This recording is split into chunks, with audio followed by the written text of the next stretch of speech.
There is a moment every night when the world disappears. Your eyes close, your thoughts dissolve, and your body enters a state that is anything but passive. On the surface, you look still, but inside, a biological symphony is unfolding. Neurons fire in coordinated waves. Hormones surge. Memories are rearranged, stress chemicals neutralized, cells repaired, and emotional wounds, quietly, imperceptibly, begin to heal. This is deep sleep. And it is not just rest. It is recalibration. Restoration. It is the brain's operating system shutting down and rebooting, rewiring the very circuits that determine who you are, how you feel, and what you can become tomorrow. Sleep is not optional. It is not a luxury. It is foundational. And yet, in the architecture of modern life, this world of artificial light, unrelenting stimulation, and glorified hustle, deep sleep has become endangered. Many are surviving, but few are thriving. And the data shows it, rates of insomnia, anxiety, depression, metabolic dysfunction, all rising in lockstep with sleep deprivation. But here's the truth, deep sleep is not a mystery. It's not elusive. It's biological. Governed by systems we can understand and optimize. So today, we pull back the curtain. We dive into the neuroscience of deep sleep. Because this isn't just about closing your eyes, it's about understanding the protocols that rewire your brain overnight.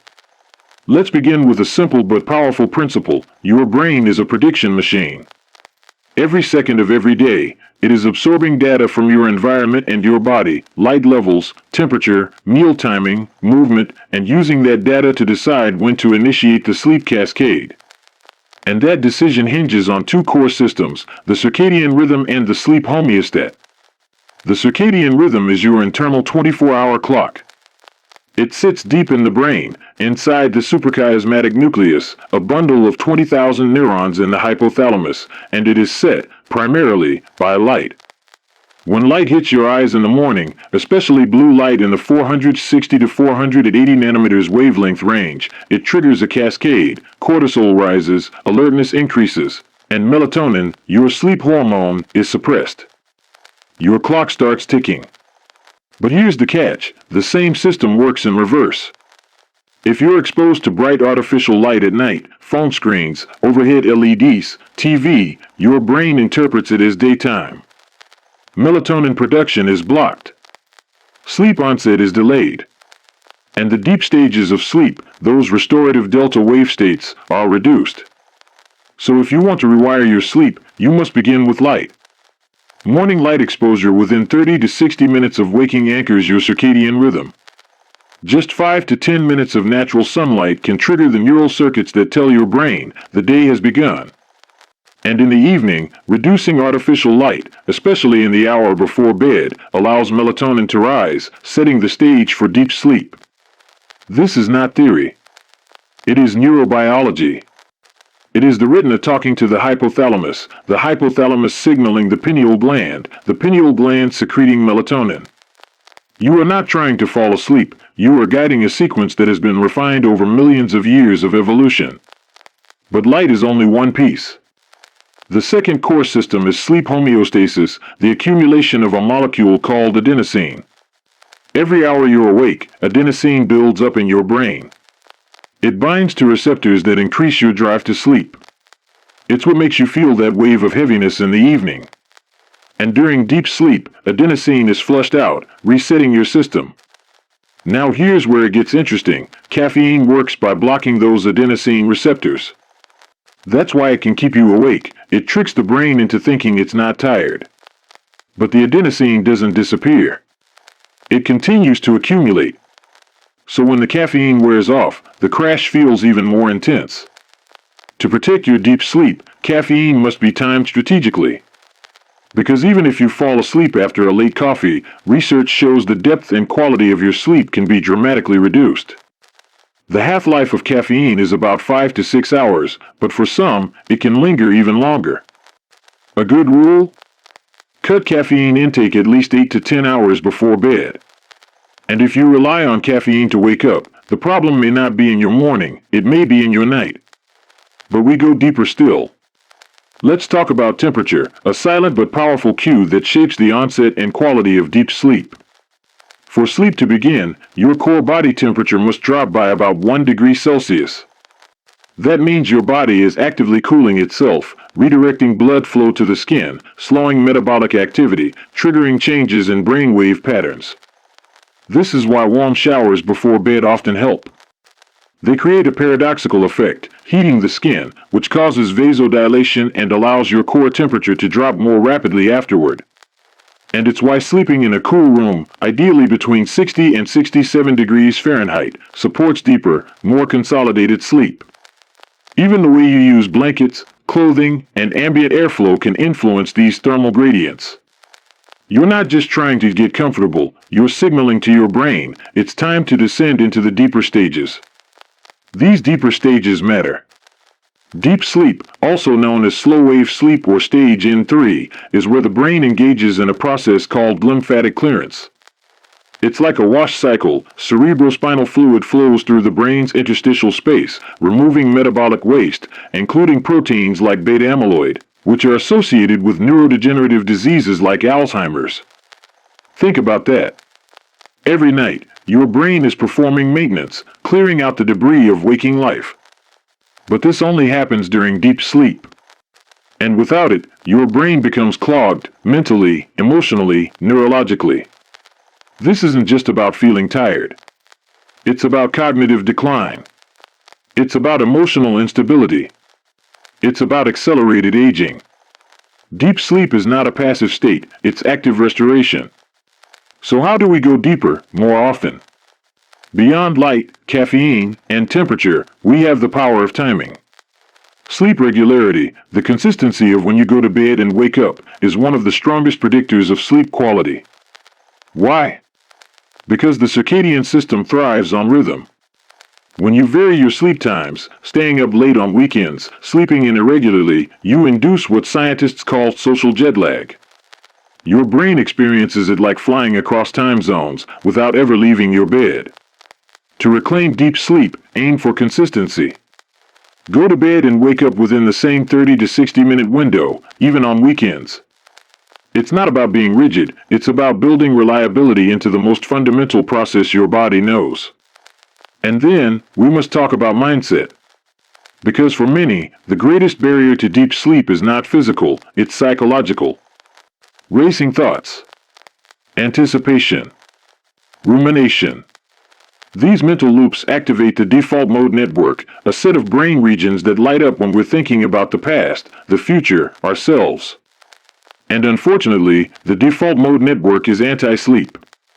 It keeps the brain in a state of internal chatter, high-frequency beta waves, stress-induced arousal.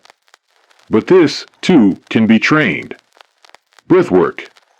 Non-sleep deep rest protocols. Yoga Nidra. Meditation. All have been shown, in peer-reviewed studies, to reduce activation of the default mode network, increase parasympathetic tone, and facilitate the transition into deeper sleep.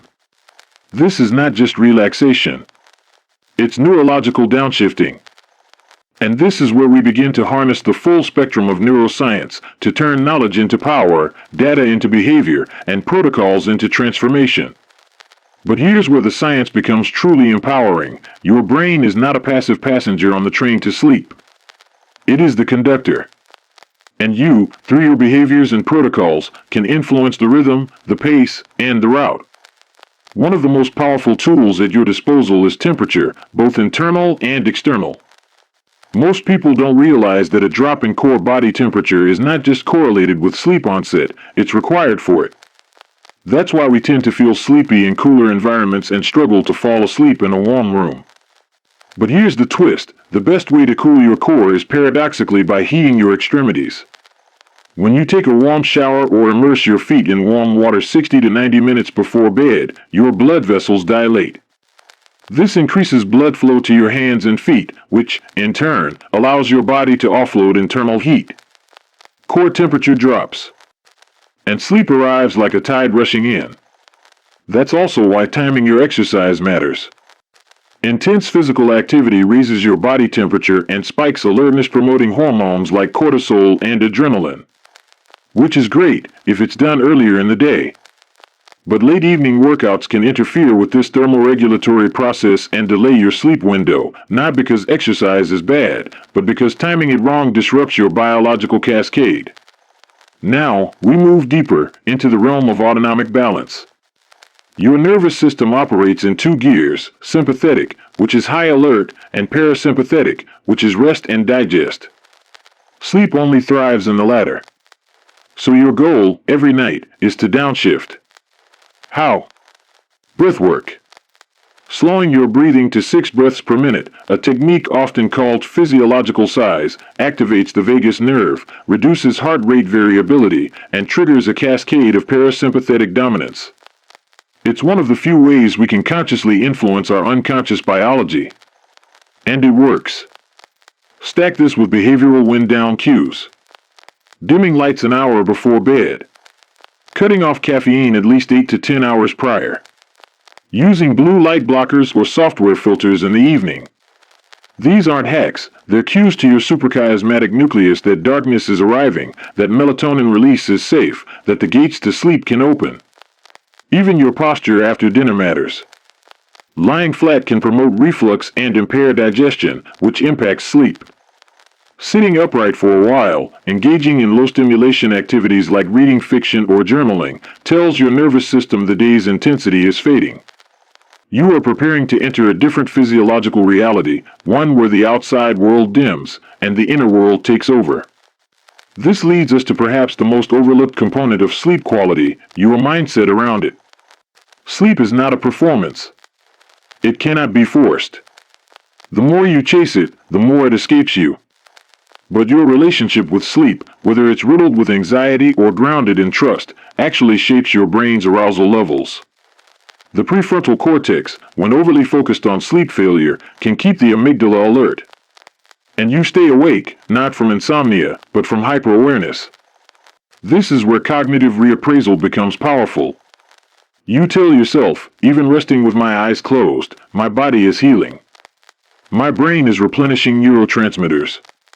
I don't need to fall asleep instantly, I just need to lie here and allow biology to unfold. This mindset reduces anxiety-driven arousal. It quiets the chatter. And more often than not, sleep comes. Now let's look at one of the most powerful feedback loops in your biology, the relationship between sleep and learning. When you sleep, particularly during REM and stage 2 NREM, your brain replays patterns of neural activity that were initiated during the day. If you practiced a skill, studied a concept, or learned a movement, the sleeping brain will reactivate those circuits, not randomly, but with precision. It's like your brain is running a simulation of your day, strengthening synapses, pruning noise, and integrating what matters. This is known as offline learning, and it's why athletes, students, and creatives all perform better after a night of sleep. In fact, studies show that without adequate deep sleep, the hippocampus, your brain's memory center, fails to consolidate information. You might experience the day, but it won't become part of your stored intelligence. So if you're trying to grow, mentally, emotionally, or physically, optimizing sleep is not optional. It is the foundation. And here's the elegant truth, you don't need a dozen supplements or high-tech gadgets. You need to align your biology with its natural rhythm. So what does that look like, practically? Here's a protocol stack grounded in neuroscience and proven by practice. Wake up at the same time every day, even on weekends. Consistency anchors your circadian rhythm. Get sunlight within 30 minutes of waking. 10 to 20 minutes of outdoor light, even on cloudy days, sets your internal clock. Delay caffeine by at least 90 minutes. Let your adenosine levels normalize first to avoid disrupting your homeostatic sleep drive. Exercise earlier in the day. Afternoon is ideal. The rise and fall in body temperature supports nighttime cooling. Avoid bright artificial light at night. Use dim, warm lighting and limit screen exposure an hour before bed. Use breathwork and behavioral cues to downshift. Slow breathing, reading, light stretching, and warm baths help signal the transition. Keep your sleep environment cool and dark. 60 to 67 degrees Fahrenheit is optimal. Blackout curtains and noise control complete the signal to your nervous system. The world is safe. You can let go. And most importantly, don't obsess. You don't need perfection. You need consistency and a willingness to trust the intelligence built into your biology. Your brain is wired to heal, to learn, to grow, all while you sleep. But it needs your cooperation. It needs you to become the architect of your rhythms, the steward of your biology. Because deep sleep isn't just a reset button. It's a bridge from who you are now to who you are becoming. From scattered thoughts to sharpened clarity. From weariness to resilience. When you sleep well, you don't just feel better. You become better. More focused. More adaptable.